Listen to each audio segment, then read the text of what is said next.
नमस्कार स्टूडेंट्स, मैं doctor Sudesh Chaudhary physical chemistry YouTube channel में आप सभी का स्वागत करती हूँ।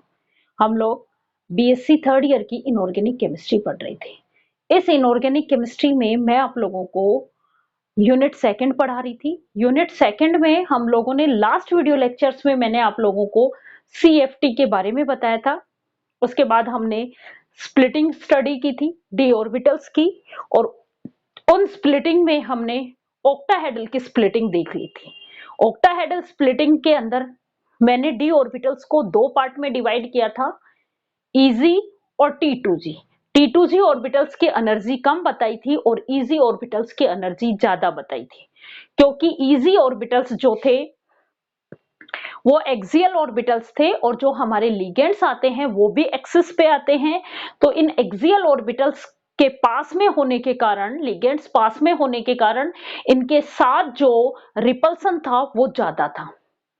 और जो non axial D X Y, D Y Z और डी जेड एक्स ऑर्बिटल्स थे वो नॉन एक्सियल ऑर्बिटल्स थे, और ये जो है वो एक्सिस में नहीं होके प्लेन के अंदर होते हैं। और जो हमारा लिगेंड आ रहा है वो एक्सिस के थ्रू आ रहा है, इसलिए ये जो प्लेन में होने के कारण इनमें जो रिपल्सन होता है वो मिनिमम होता है, इसलिए इनकी एनर्जी कम हो जाती है और एक्सियल ऑर्बिटल्स की एनर्जी बढ़ जाती है। इसी को क्या कहा गया था? स्प्लिटिंग कही थी। क्रिस्टल फील्ड थ्योरी के अकॉर्डिंग क्रिस्टल फील्ड स्प्लिटिंग कहा गया था, क्योंकि लिगेंड्स के चारों ओर जो इलेक्ट्रॉनिक इन्वायरमेंट है, उस इलेक्ट्रॉनिक इन्वायरमेंट के कारण डी ऑर्बिटल्स की जो स्प्लिटिंग होती है उसको कहा जाता है। और ये लिगेंड्स के चारों ओर वैसा ही फील्ड क्रिएट होता है जैसा आयनिक क्रिस्टल्स में होता है, इसलिए इसको क्रिस्टल फील्ड कहा गया। लिगेंड्स के चारों ओर जो इलेक्ट्रिक एनवायरनमेंट है इसको क्रिस्टल फील्ड कहा गया। इस क्रिस्टल फील्ड के कारण जो स्प्लिटिंग होती है उसको क्रिस्टल फील्ड स्प्लिटिंग कहा गया। तो अब हम ये क्रिस्टल फील्ड स्प्लिटिंग जो है वो टेट्राहेड्रल कंपाउंड्स में देखेंगे।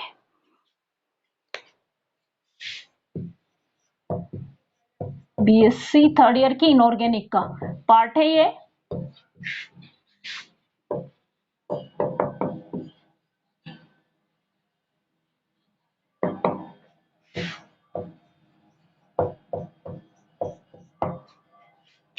क्रिस्टल फील्ड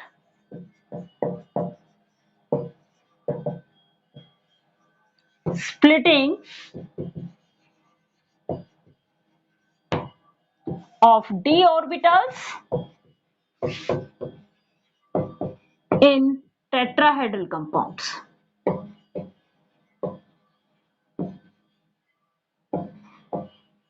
टेट्राहेड्रल कंपाउंड्स में हम पहले ये देखते हैं कि मेटल्स कहां पे रखी रहती है, इनके डी ऑर्बिटल्स कहां पे हैं और लिगेंड्स कहां पे आ रहे हैं। क्योंकि हमें जब इनकी पोजीशंस पता हो जाएगी तो हमें अपने आप पता हो जाएगा कि कौन से डी ऑर्बिटल्स लिगेंड के ज्यादा पास में आ रहे हैं, उनमें रिपल्सन जो है वो मैक्सिमम होगा और उनकी एनर्जी बढ़ जाएगी, और कौन से डी ऑर्बिटल्स जो हैं वो लिगेंड से दूर हैं तो उन डी ऑर्बिटल्स में रिपल्सन कम होगा, उनकी एनर्जी कम हो जाएगी। तो सबसे पहले हम एक क्यूब बनाते हैं और इस क्यूब में हम ये मानते हैं कि इस क्यूब के सेंटर में हमारी मेटल रखी हुई है।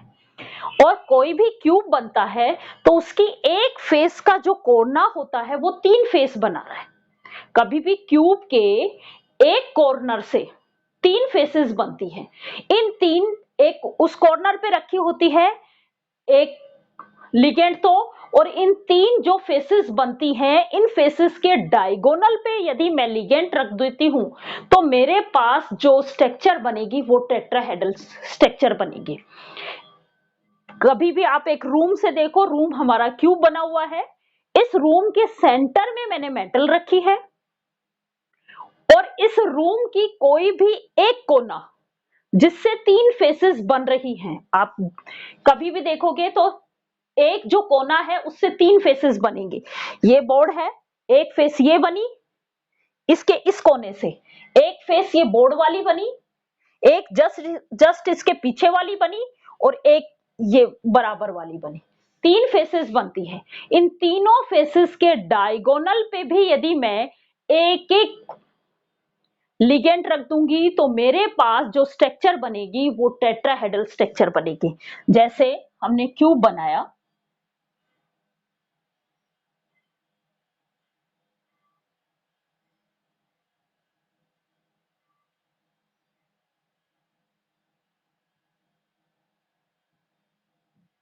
परफेक्ट क्यूब नहीं बनेगा, हो सकता है, आप थोड़ा समझने की कोशिश करना।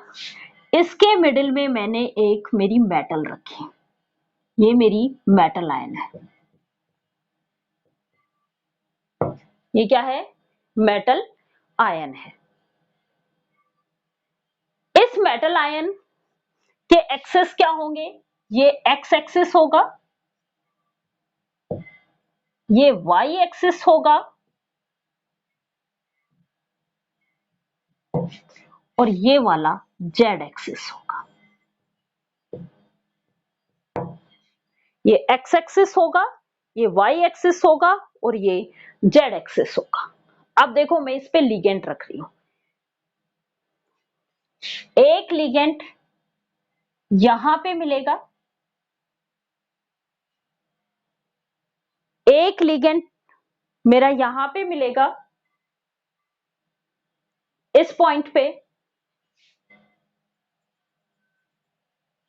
एक लिगेंड यहां पे मिलेगा,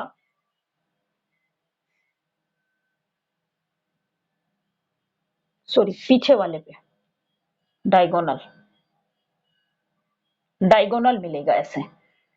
एक लिगेंड यहां मिलेगा,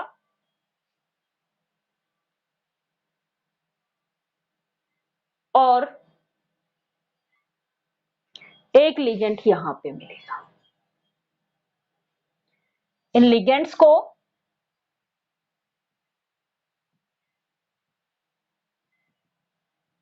जब मैं मेटल्स के साथ जोड़ती हूं तो टेट्राहेड्रल स्ट्रक्चर्स आपकी बन जाती है, टेट्राहेड्रल स्ट्रक्चर्स मिल जाती है। एक कॉर्नर पकड़ो, तीन फेसेस पकड़ो, एक फेस, दूसरी फेस, और इससे ये जुड़ने वाली तीसरी फेस। तीन फेसेस हैं, देखो ये कॉर्नर पकड़ा हमने, ये पूरी एक फेस बनी, मेरे पास दूसरे कलर का पेन नहीं है। एक तो ये फेस बनी, यहां पे रख दिया मैंने एक कोने पे ये, तो इसका डायगोनल ये रहा, एक फेस ये बनी। दूसरी फेस इसी के साथ, देखो ये जुड़ी हुई पीछे वाली फेस, ये साइड फेस है, ये वाली पीछे वाली फेस है, तो पीछे वाली फेस पे भी एक रखा हुआ है जो पीछे रखा है, और एक फेस इसके फ्रंट में बनी, वहां पे भी हमने एक लिगेंड रख दिया। तो इस तरीके से एक कॉर्नर से जो तीन फेसेस बन रही हैं, उन तीनों फेसेस के डायगोनल पे हमने लिगेंड रखे हैं। अब देखो ये लिगेंड, कोई भी लिगेंड इन एक्सिस पे आ रहा है क्या? ये एक्स एक्सिस थी, ये वाई एक्सिस थी, और ये जेड एक्सिस थी। मीन्स ये लिगेंड्स जो है वो प्लेन में है, एक्सिस में नहीं है। प्लेन में भी एग्जैक्ट प्लेन में नहीं है। दो चीजें ध्यान रखना कि ये जो लिगेंड्स आ रहे हैं ये हमारे प्लेन के अंदर है, ligands present in the plane, plane में है, एक्सिस पे नहीं है। तो ऑब्वियसली बात है कि एक्सियल ऑर्बिटल्स को तो रिपल्सन कम होगा, और एक्सियल ऑर्बिटल्स कौन से हैं? D X square, Y square, और डी जेड स्क्वायर। ये एक्सियल ऑर्बिटल्स हैं, मींस इनमें तो रिपल्सन मिनिमम होगा। तो जो ऑक्टाहेड्रल में इनमें रिपल्सन मैक्सिमम हो रहा था, वो टेट्राहेड्रल में इन डी ऑर्बिटल्स में रिपल्सन क्या होगा? मिनिमम रिपल्सन होगा।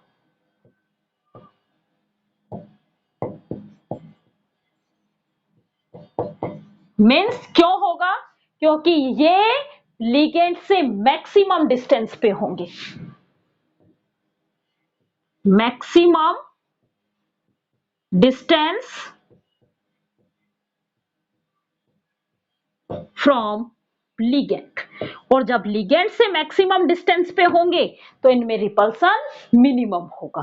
अब हम बात करें dxy, dyz और dzx, ये तीनों नॉन एक्सियल ऑर्बिटल्स थे और ये तीनों कहीं ना कहीं इन एक्सिस में होंगे, कहीं ना कहीं इन प्लेन के अंदर होंगे।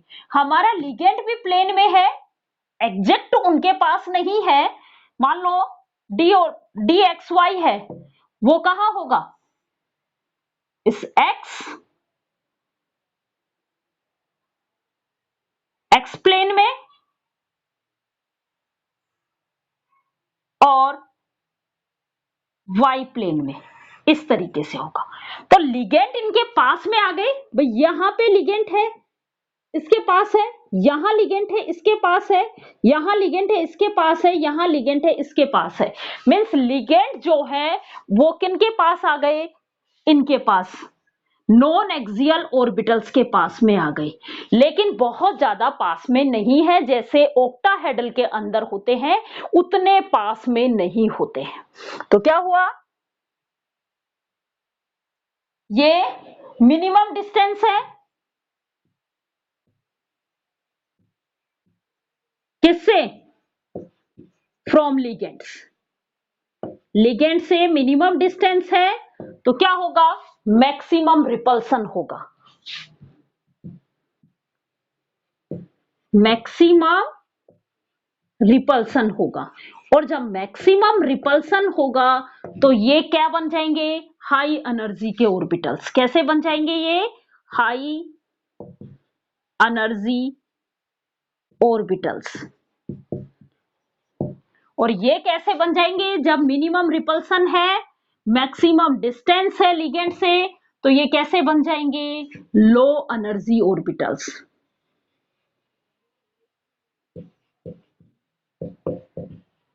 लो एनर्जी ऑर्बिटल्स को ई के नाम से डिनोट करते हैं। याद रखना, ओक्टाहेड्रल में हमने इसको इजी कहा था, जिसमें हमने ये कहा था जी जो है वो ग्रुप थ्योरी से लिया गया है, जिसका मतलब होता है जीरेड। अब टेट्राहेड्रल जो होते हैं वो जीरेड नहीं होते हैं, इसलिए यहां पे हम जी यूज नहीं कर रहे हैं, केवल और केवल अकेला सिंबल ई यूज कर रहे हैं। ई जो है वो डबल डिजेनरेटिव ऑर्बिटल्स होते हैं, उनकी एनर्जी लो होगी, और T2 orbitals triplet degenerate orbitals हैं और इनकी एनर्जी हाई होगी। ओक्टाहेड्रल के अंदर ये जो स्प्लिटिंग थी ये अपोजिट स्प्लिटिंग थी, जबकि टेट्राहेड्रल में ये स्प्लिटिंग जो है वो इजी की एनर्जी कम होगी और T2 की एनर्जी ज्यादा होगी। अब देखो हम इनको बनाते हैं,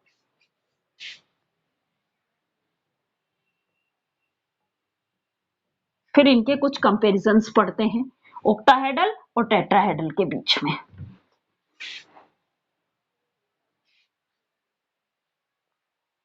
हम इनको, इनकी डिजेनरेसी से इन डी ऑर्बिटल्स को बना रहे हैं।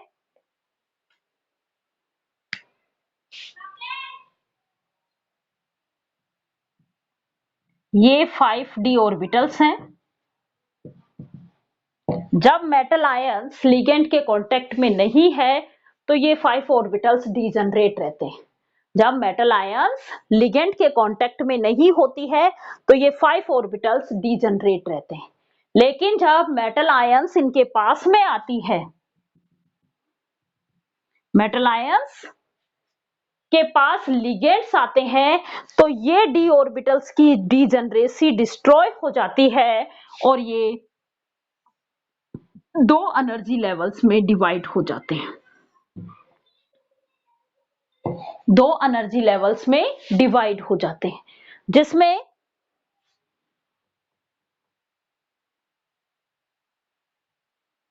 तीन ऑर्बिटल्स की एनर्जी हाई हो जाती है और दो ऑर्बिटल्स की एनर्जी लो हो जाती है। कौन कौन से दो orbitals, D X square, Y square और डी जेड स्क्वायर। कौन से हैं ये orbitals, axial orbitals. Axial orbitals में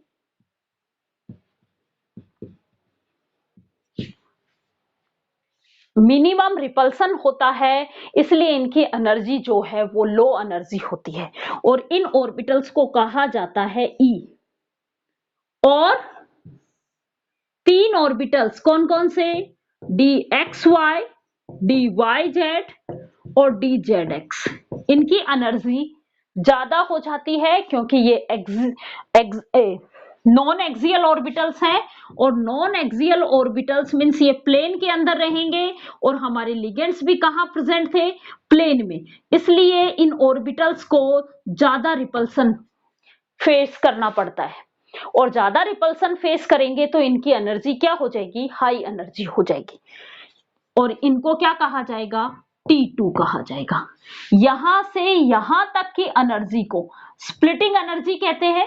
यहां से यहां तक मींस जो डी ऑर्बिटल्स के बीच जो एनर्जी गैप क्रिएट हुआ है उसको हम स्प्लिटिंग एनर्जी कहते हैं और उसको हम डेल टी से डिनोट किया था। वहां पे हमने डेल ओ दिखाया था ऑक्टाहेड्रल में, इसको डेल ओ से डिनोट किया था, टेट्राहेड्रल में मैं इसको डेल टी से डिनोट करूंगी।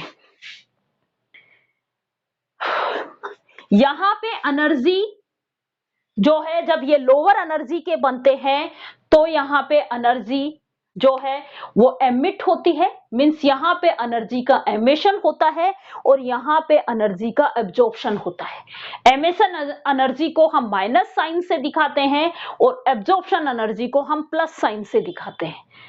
तो यहां से जब नीचे की तरफ हम जाते हैं तो यहां से यहां तक का जो एनर्जी गैप है उसको मैं -0.6 डेल टी से डिनोट करती हूं और ऊपर वाला जो साइन है क्योंकि यहां पे एनर्जी का एब्जॉर्प्शन हो रहा है, एमिशन हो रहा है, एमिशन ऑफ एनर्जी, तो ये जो माइनस साइन है ये एनर्जी के एमिशन को डिनोट करता है और यहां से यहां तक की जो एनर्जी होती है वो होती है 0.4 डेल टी, इसको हम पॉजिटिव साइन से डिनोट करते हैं, ये कहलाता है absorption energy.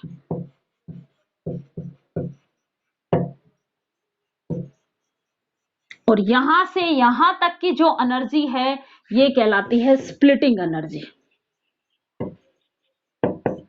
Crystal field splitting energy,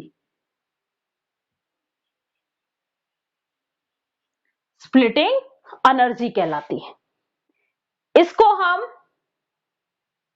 2/5 ऊपर वाले को 2/5 से और नीचे वाले को 3/5 से भी मेंशन कर सकते हैं।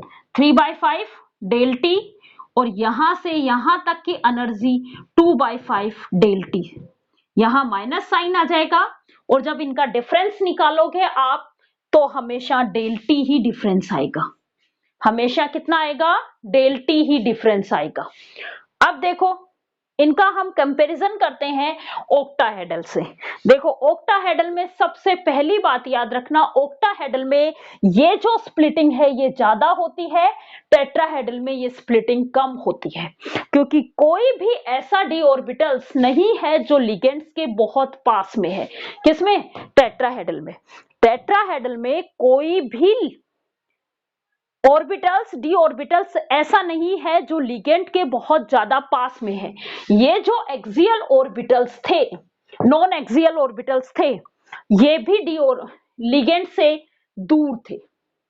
हाँ ठीक है, इन एक्सियल ऑर्बिटल्स के कंपैरिजन में ये उन लिगेंड्स के पास में थे, मींस यहां पे रिपल्सन होगा ही होगा, लेकिन डिस्टेंस किसके कंपैरिजन में, ऑक्टाहेड्रल कंपाउंड्स में जो एक्सियल ऑर्बिटल्स बिल्कुल उनके पास में जा रहे थे क्योंकि जो हमारे लिगेंड्स आ रहे थे वो एक्सिस पे आ रहे थे। ऑक्टाहेड्रल में जो लिगेंड्स आ रहे थे वो एक्सिस पे आ रहे थे, एक्स वाई जेड एक्सिस के, माइनस एक्स पे भी आएगा और प्लस एक्स पे भी आएगा, माइनस वाई पे भी आएगा प्लस वाई पे भी आएगा, माइनस जेड पे भी आएगा और प्लस जेड पे भी आएगा। ये 6 लिगेंड्स थे। तो ये 6 लिगेंड्स जो हैं इन एक्सियल जो ऑर्बिटल्स, भाई D X square Y square ये कहां पे आएगा, ये एक्स और वाई एक्सिस के ऊपर आएगा और लिगेंड्स भी हमारे कहां आ रहे हैं, एक्स और वाई एक्सिस के ऊपर आ रहे हैं। तो मीन्स यहाँ पे रिपल्सन जो था वो मैक्सिमम रिपल्सन था, जबकि यहाँ पे जो रिपल्सन है वो ज्यादा नहीं है। क्यों? क्योंकि इनके बीच में एक डिस्टेंस है, एग्जैक्ट बिल्कुल पास पास नहीं है। जब पास पास नहीं है, रिपल्सन कम होगा तो ये स्प्लिटिंग भी कम होगी। भाई यहां से ये जैसे जैसे रिपल्सन बढ़ता जाएगा वैसे वैसे स्प्लिटिंग बढ़ेगी, और जैसे जैसे रिपल्सन कम होगा ये स्प्लिटिंग भी कम हो जाएगी। इसलिए टेट्राहेड्रल में जो रिपल्सन शो हो रहे हैं वो कम होते हैं एज कंपेयर टू ऑक्टाहेड्रल। तो ऑक्टाहेड्रल में जो स्प्लिटिंग है वो हमेशा ज्यादा होती है, और टेट्राहेड्रल में ये स्प्लिटिंग जो है वो कम होती है। और टेट्राहेड्रल की जो एनर्जी डेल टी है, इसकी जो वैल्यू होती है ये होती है 4/9 डेल ओ। 4/9 डेल ओ। जब मैं इसको मल्टीप्लाई करूंगी ये आया 2/3 इंटू 2/3 डेल ओ से। 2/3 पार्ट तो इनमें क्रिएट होता है कि इनके लिगेंड्स जो हैं वो थोड़े से दूर होते हैं। 2/3 पार्ट तो यहाँ पे क्रिएट होता है कि इनके लिगेंड्स जो हैं वो ऑर्बिटल से थोड़े से दूर हैं। कितने दूर हैं, उनके कारण कितनी एनर्जी में कमी आई, वो आई 2/3। दूसरी बात, यहाँ पे नंबर ऑफ लिगेंड्स भी कम है। ऑक्टाहेड्रल के अंदर number of ligands coordination number 6 means number of ligands कितने थे, 6 लिगेंड्स थे, जबकि टेट्राहेड्रल में कोऑर्डिनेशन नंबर क्या है 4 मींस कितने लिगेंड्स हैं एक साथ, 4 लिगेंड्स हैं। तो एक तो 4 लिगेंड्स के कारण क्रिस्टल फील्ड क्रिएट होगा, इलेक्ट्रॉनिक क्रिस्टल फील्ड क्रिएट होगा, और एक 6 लिगेंड्स के कारण क्रिस्टल फील्ड क्रिएट होगा। दोनों में हमें पता है कि वहां पे जो उनके चारों ओर जो नेगेटिव इलेक्ट्रिक फील्ड क्रिएट हो रहा है वो ज्यादा होगा। ज्यादा लिगेंड्स हैं तो ज्यादा फील्ड क्रिएट होगा, यहाँ पे कम लिगेंड है तो कम फील्ड क्रिएट होगा। तो कितना कम होगा, वो 2/3। इसलिए इस दोनों को मैं आपस में मल्टीप्लाई करूं तो मेरे पास 4/9 डेल नोट आता है। तो डेल टी कि ये जो स्प्लिटिंग है ये कितनी कम होती है, 4/9 डेल ओ के बराबर होती है। क्लियर यहां तक? अब आता है कि हमेशा ये जो स्प्लिटिंग है ये यहाँ पे कम होती है, पेयरिंग एनर्जी की वैल्यू जो है यहाँ पे ज्यादा होती है। इसलिए टेट्राहेड्रल ऑर्बिटल्स ये कॉम्प्लेक्स जो होते हैं वो कभी भी हाई स्पिन और लो स्पिन वाले नहीं होते हैं। यहाँ पे हमेशा पहले अनपेयर्ड इलेक्ट्रॉन्स भरे जाएंगे। क्यों? क्योंकि ये जो स्प्लिटिंग एनर्जी है डेल टी, भाई ये स्प्लिटिंग एनर्जी यदि ज्यादा हुई किसके कंपैरिजन में, पेयरिंग पे। देखो अब इनको इलेक्ट्रॉन भरने का एक तरीका होता है, याद रखना।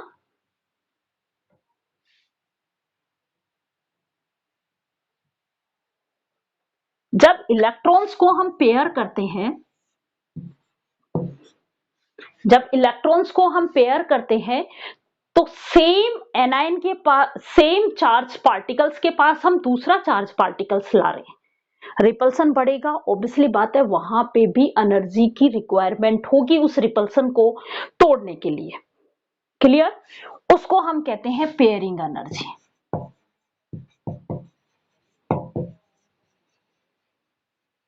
पी और CFT crystal field energy, crystal field energy CFE, ये एनर्जी भी है। अब जो एनर्जी कम होगी ऑब्वियसली बात है इलेक्ट्रॉन्स वही काम करेगा।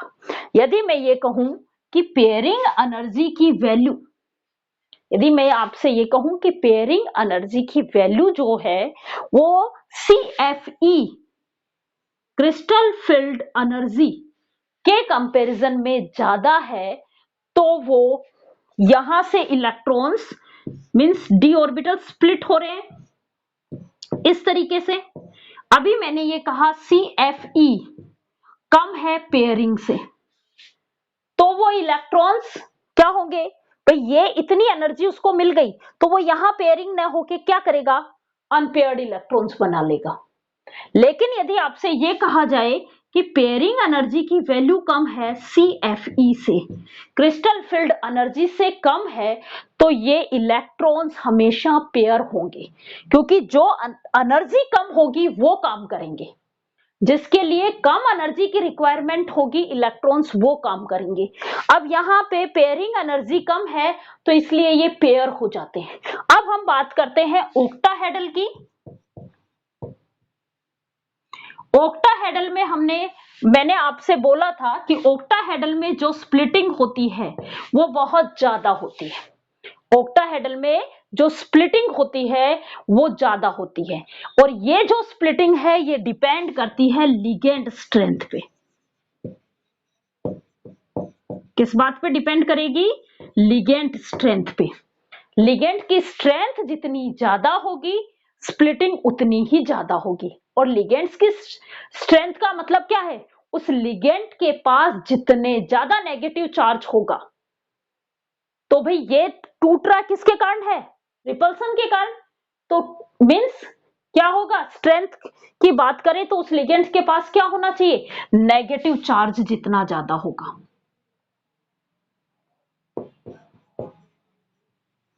नेगेटिव चार्ज जितना ज्यादा होगा स्प्लिटिंग उतनी ही ज्यादा होगी, और जब स्प्लिटिंग ज्यादा होगी तो हमें पता है कि इस डेल ओ की वैल्यू जो है वो ज्यादा हो जाएगी। किसके कंपैरिजन में? पेयरिंग एनर्जी के कंपैरिजन में। पेयरिंग एनर्जी के कंपैरिजन में डेल ओ की वैल्यू ज्यादा होगी तो इलेक्ट्रॉन्स पेयर हो जाएंगे। किसके कंपैरिजन में? अनपेयर्ड के कंपैरिजन में। इसलिए यहां पे जो बनते हैं, अभी हम देखेंगे CFE की इफेक्ट भी देखेंगे हम। सिर्फ यहां तो इतना सा ध्यान रखना है कि ओक्टाहेड्रल के अंदर दोनों ही टाइप के कॉम्प्लेक्स बनते हैं, लो स्पिन और हाई स्पिन, क्योंकि ये डेल ओ की जो वैल्यू है ये वेरी करती है। ये पेयरिंग एनर्जी से ज्यादा भी हो सकती है और पेयरिंग एनर्जी से कम भी हो सकती है। ये डिपेंड करता है लिगेंड की स्ट्रेंथ पे। लेकिन हम बात करें टेट्राहेड्रल की, तो टेट्राहेड्रल के हर केस में डेल टी की वैल्यू जो है, हर केस में डेल टी की जो वैल्यू है वो पेयरिंग एनर्जी से हमेशा कम होती है। जब पेयरिंग एनर्जी से कम होगी तो यहाँ पे पहले इलेक्ट्रॉन्स अनपेयर्ड होंगे, और जब पांचों ऑर्बिटल्स में भर जाएंगे उसके बाद पेयरिंग होगी। तो मीन्स यहाँ पे हमेशा हाई स्पिन कॉम्प्लेक्स बनते हैं, यहाँ पे कभी भी लो स्पिन कॉम्प्लेक्स नहीं बनेंगे। यही रीजन है, क्योंकि यहाँ स्प्लिटिंग कम होती है, और हर केस में चाहे लिगेंड वीक हो चाहे लिगेंड स्ट्रॉन्ग हो, कोई लेना देना नहीं। यहाँ जो स्प्लिटिंग है वो कम होगी पेयरिंग एनर्जी से, तो हमेशा यहाँ पे क्या होंगे? पहले इलेक्ट्रॉन्स अनपेयर्ड होंगे और उसके बाद पेयरिंग होना शुरू होगा। इसलिए क्या होगा? हमेशा हाई स्पिन कॉम्प्लेक्स बनेंगे। ये हम आगे और भी पढ़ेंगे। अब हम नेक्स्ट क्लास में, मैंने आपको ओक्टाहेड्रल समझा दिया, ओक्टाहेड्रल की स्प्लिटिंग पढ़ ली, टेट्राहेड्रल की स्प्लिटिंग पढ़ ली। अब हमारी एक और बचती है स्क्वायर प्लेनर ऑर्बिटल्स, इनकी स्प्लिटिंग और पढ़ेंगे। Thank you.